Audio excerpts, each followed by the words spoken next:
आरक्षण के जनक शाहू जी महाराज के सहयोग से उच्च शिक्षा के लिए विदेश गए अंबेडकर बाबा साहब के मूकनायक पत्रिका को भी दी आर्थिक मदद। आरक्षण के जनक कोल्हापुर रियासत के राजा शाहू जी महाराज ने न केवल वंचितों किसानों को सरकारी नौकरियों में उचित सम्मान दिया, बल्कि संविधान के निर्माता बाबा साहब भीमराव अंबेडकर को विदेश में उच्च शिक्षा के लिए आर्थिक मदद भी की। शाहू जी महाराज ने बाबा साहब अंबेडकर को मूकनायक नामक पत्रिका प्रकाशित करने में भी सहयोग किया। कोल्हापुर रियासत की गद्दी पर 17 मार्च 1884 में बैठने के बाद शाहू जी महाराज 1874-1922 ने सबसे पहले अछूतों को उचित इलाज के लिए अस्पताल में भर्ती करने का आदेश जारी किया। पहले अछूतों को अस्पताल में भर्ती नहीं किया जाता था। महात्मा ज्योतिबा फुले की सिफारिशों को लागू किया। शाहू जी महाराज ने दलित समाज के प्रति शालीनता का व्यवहार करने के लिए 15 जनवरी 1919 में शासनादेश जारी किया। आपने शासनादेश के तहत प्राथमिक माध्यमिक विद्यालयों में जातीय आधार पर भेदभाव को लेकर सख्त हिदायतें दी। समान शिक्षा के लिए ज्योतिबा फुले जी की सिफारिशों को लागू किया गया। वंचितों के लिए छात्रावास व छात्रवृत्ति। शाहू जी महाराज ने शूद्रों व अछूतों के बच्चों के लिए छात्रवृत्तियां छात्रावास की व्यवस्था की और हर गांव में प्राथमिक विद्यालय बनवाए।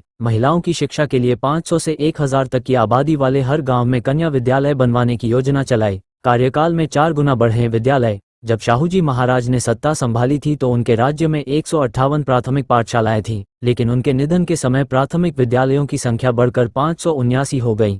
अछूतों के सम्मेलन को संबोधित किए। शाहू जी महाराज ने 28 मार्च 1920 को नागपुर में आयोजित अछूतों के एक अखिल भारतीय सम्मेलन की अध्यक्षता की। गांव में रहने के एवज में शूद्र को दी गई जगह हेतु पूरे गांव की मुफ्त सेवा प्रथा को समाप्त की। वतनदारी प्रथा को समाप्त कर भूमि सुधार लागू कर दलित समाज को भूमि का अधिकार दिया। इससे महार भाइयों की आर्थिक गुलामी काफी हद तक दूर हो गई। सूचना सिर्फ मान्यताओं और जानकारियों पर आधारित है। यहाँ ये बताना जरूरी है कि यह मेरा वीडियो किसी भी तरह की मान्यता जानकारी की पुष्टि नहीं करता है। किसी भी जानकारी या मान्यता को अमल में लाने से पहले संबंधित विशेषज्ञ से सलाह लें। धन्यवाद।